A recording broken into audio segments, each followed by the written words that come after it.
Have you ever felt like there was something hiding just beneath the surface of the original Pokémon anime? Back in 1997, the Indigo League wasn't just about catching bugs in Viridian Forest or battling gym leaders. Behind the colorful animation and catchy theme song, the first season of Pokémon was a wild west of experimental storytelling, dark mythology, and production disasters that Nintendo tried very hard to cover up. From episodes completely erased from international television to the grim, existential themes written by chief writer Takeshi Shudo that were never meant for kids, the Kanto region holds secrets that completely change how we look at Ash's original journey. Today, we are opening the vault. We are looking at 5 of the most mysterious, controversial, and fundamentally misunderstood episodes of Pokémon's first season. Prepare to see your childhood in a completely different light, because the truth behind these stories is darker than you ever imagined.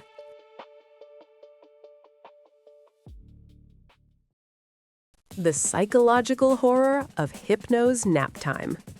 If we want to understand just how dark the first season of Pokémon was originally intended to be, we have to look at episode 27. In English, it was innocently titled Hypno's Naptime, but in Japan, the title was much more alarming: Sleeper and Pokémon Reversion. And that phrase, Pokémon Reversion, is the key to one of the most disturbing mysteries in the entire anime. The episode takes Ash, Misty, and Brock to Hop Hop Hop Town, a wealthy city suffering from a terrifying crisis. Children are vanishing without a trace. The local officer Jenny is utterly baffled. But the missing children are only half the problem. The local Pokémon in the Pokémon Center are suffering from severe lethargy, refusing to wake up or respond to their trainers. The investigation leads Ash and his friends to a mansion where wealthy socialites are using a drowsy and a hypno to cure their own insomnia. Here is where the genius and the horror of chief writer Takeshi Shudo comes into play. Shudo did not view the Pokémon world as a safe playground. He viewed it as a dangerous, bizarre ecosystem where human minds and Pokémon powers constantly clashed. It is revealed that Hypno's sleep-inducing brainwaves, which were altered to work on human adults, had mutated. These waves leaked across the city, bypassing the adults but intercepting the highly sensitive brainwaves of young children. When Ash finally discovers the missing children in a local park, they aren't just sleeping, they're hypnotized, completely stripped of their human consciousness and acting exactly like Pokémon. One child believes he is a seal, another hops around acting like a Froakie long before Froakie even existed in the lore. This was the concept of Pokémon reversion. The anime was actively suggesting that prolonged exposure to psychic-type Pokémon could actually overwrite human psychology, devolving humans into monsters. It's an existential nightmare, completely masked by the show's colorful animation. The implication is terrifying. Human minds in the Pokémon universe are fragile, and a powerful enough psychic wave can simply erase your humanity. What makes this episode legendary is that the creative team at Game Freak loved this dark implication so much that they permanently etched it into the official video game lore.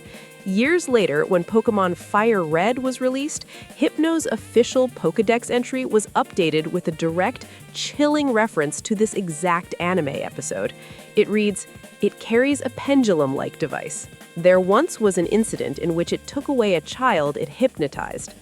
This single episode and that corresponding Pokédex entry went on to birth some of the internet's most infamous urban legends, including the Hypno's Lullaby creepypasta. But the truth is, the fans didn't invent the horror. It was placed there intentionally by the writers in 1997. They wanted kids to know that while Pokémon are your friends, their powers are entirely capable of turning you into a missing person.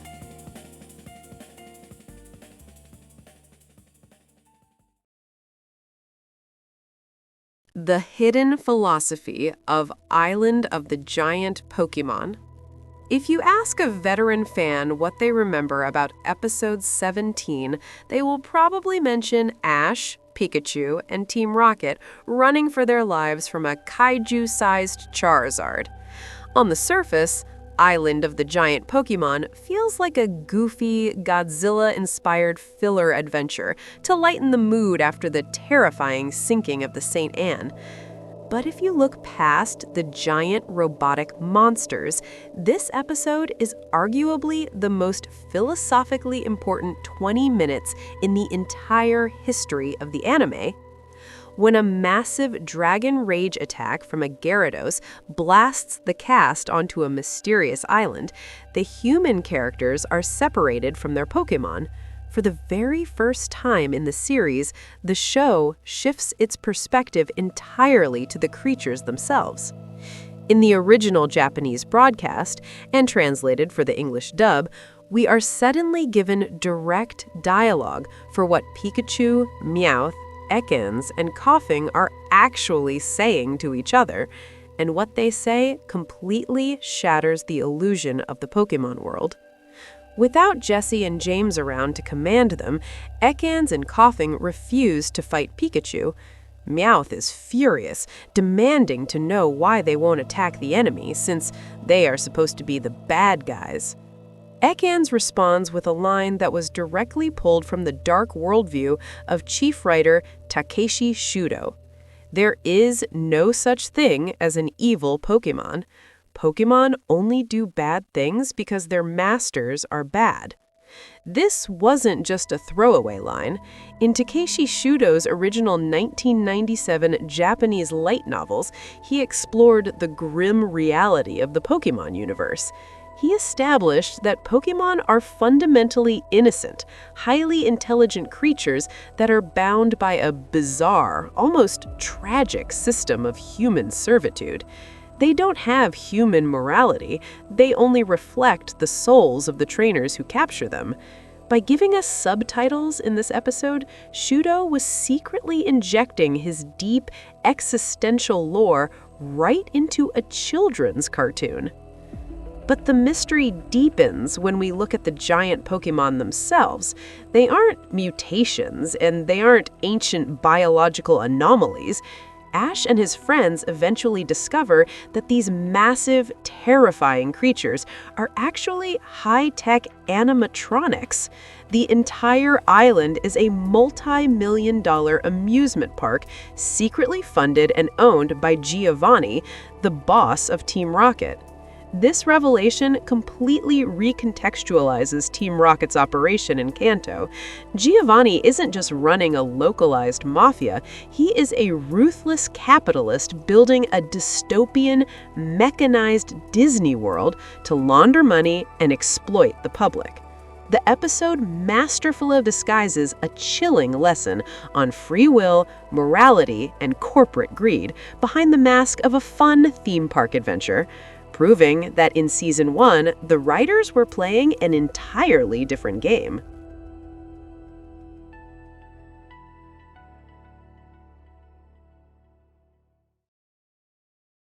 The supernatural anomaly of the Ghost of Maiden's Peak.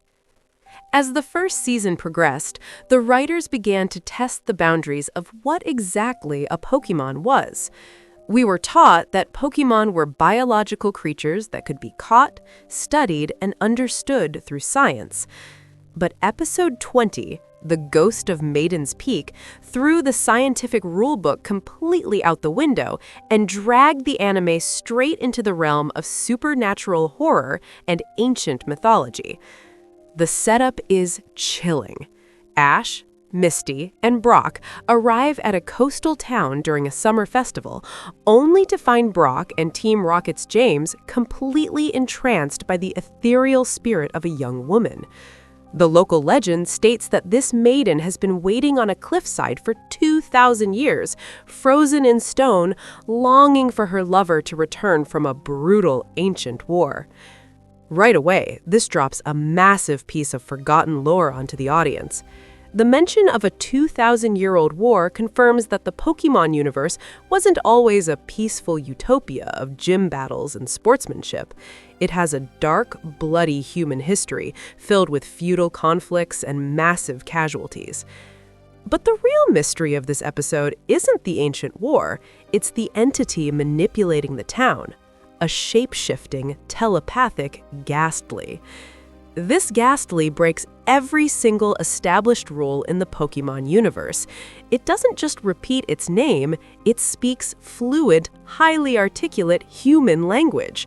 It masquerades as an old woman, it possesses human beings, and most bizarrely, when it fights Ash's Pokémon, it shapeshifts into real-world objects and animals. When Jessie's Ekans attacks, Ghastly turns into a mongoose. A real, actual mongoose.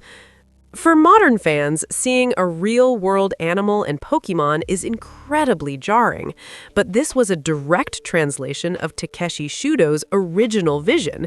In his 1997 light novels, Shudo established that real animals did exist in this world at one point, but they were slowly driven to extinction or outcompeted by the superior, magical biology of Pokémon. This Ghastly, being potentially thousands of years old, retained the memories of real-world animals that had long since vanished from Kanto. Furthermore, this episode blurs the line between ghost-type Pokémon and actual human spirits. Is the Ghastly simply a wild Pokémon playing a prank? Or is it the literal reincarnation of the Maiden's grief? The episode refuses to give a clear answer, ending with the haunting revelation that the actual ghost of the Maiden is real and the Ghastly is acting as her eternal guardian. It was a stark reminder to the audience. The Kanto region is steeped in ancient magic, and there are some entities that even the Pokédex cannot explain.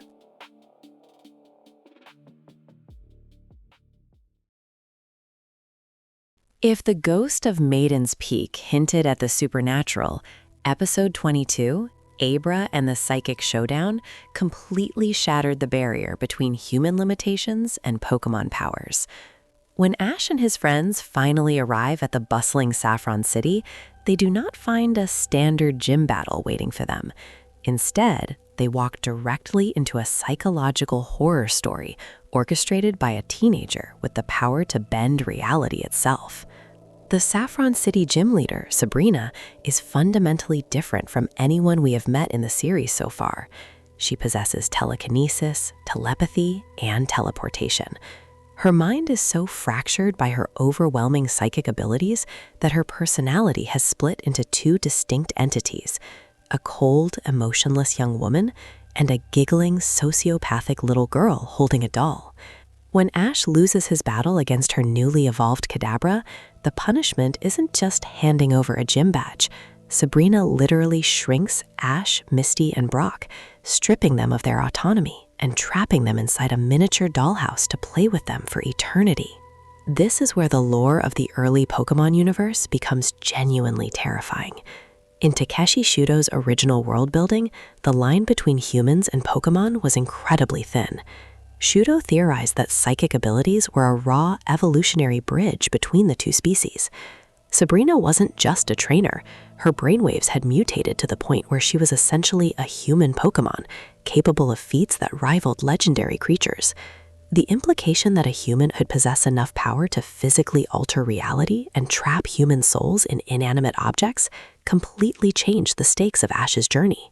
But the dark mysteries of this episode extend far beyond the animated dollhouse. The specific storyline centers heavily on the evolution of Abra into Kadabra, a sequence that would inadvertently trigger one of the most massive real-world legal disasters in Nintendo's history, leading to a secret 2-decade-long ban. In Japan, Kadabra's name is Youngerer, a direct homage to the famous illusionist Uri Geller, known for his signature spoon-bending tricks. Geller discovered this homage and was absolutely furious, claiming that Nintendo had stolen his likeness and turned him into an evil, occult Pokémon character. In the year 2000, he launched a massive lawsuit against Nintendo. Because of this legal battle, Nintendo quietly erased Kadabra from existence.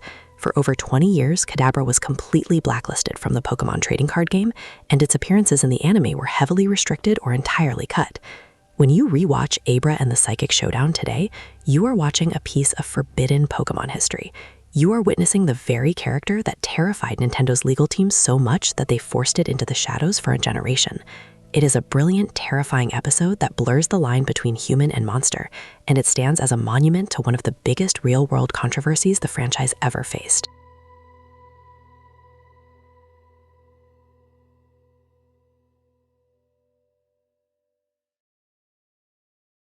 We have talked about psychological manipulation, corporate greed, and reality-warping psychic powers. But in episode 23, the Pokémon anime crossed the ultimate boundary for a Saturday morning cartoon. It explicitly explored the afterlife, and it did so by brutally killing its main character. To defeat Sabrina, Ash travels to Lavender Town, a location that is already infamous in the Pokémon community. Even before the internet spawned the legendary Lavender Town Syndrome urban legends about the video game's unsettling music, the anime's depiction of the town was drenched in macabre themes. The Pokémon Tower is a massive, multi-story graveyard for dead Pokémon. It is the first time the franchise forces the audience to confront the undeniable fact that Pokémon, despite their immense power, are mortal. They die, and their trainers are left to mourn them. But the episode The Tower of Terror takes this grim reality and applies it directly to Ash and Pikachu. While exploring the dark halls of the tower, a trap is triggered, and a massive chandelier crashes down from the ceiling, crushing Ash and Pikachu underneath. What happens next is not a dream sequence or a metaphor. A wild haunter reaches into the wreckage and physically pulls the souls of Ash and Pikachu out of their lifeless bodies. For the next sequence of the episode, the protagonist of the show is canonically dead, and what is truly disturbing is Takeshi Shudo's portrayal of this temporary afterlife. Ash isn't terrified of his own mortality. He actually enjoys it. He and Pikachu float through the ceiling, playfully haunting Misty and Brock, treating their out-of-body experience like a twisted game. It reinforces Shudo's deeply existential philosophy. The barrier between life and death in the Pokémon universe is terrifyingly fragile, and becoming a ghost is as easy as stepping through a doorway. However, the dark history of the Tower of Terror extends far beyond the screen, bleeding into a highly sensitive real-world controversy. While the episode aired normally in the late 90s, it quietly became a piece of forbidden media a few years later. Following the tragic events of September 11, 2001, Kids WB and the syndication networks completely pulled this episode from television rotation.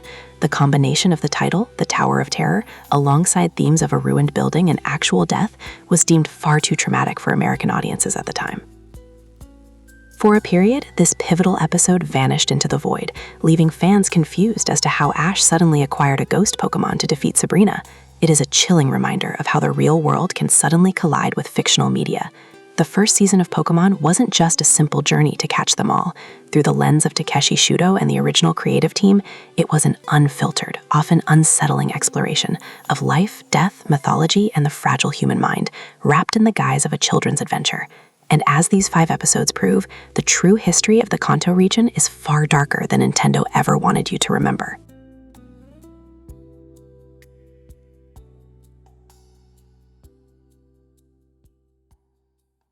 The Kanto region we all remember is a bright, colorful world of endless adventure.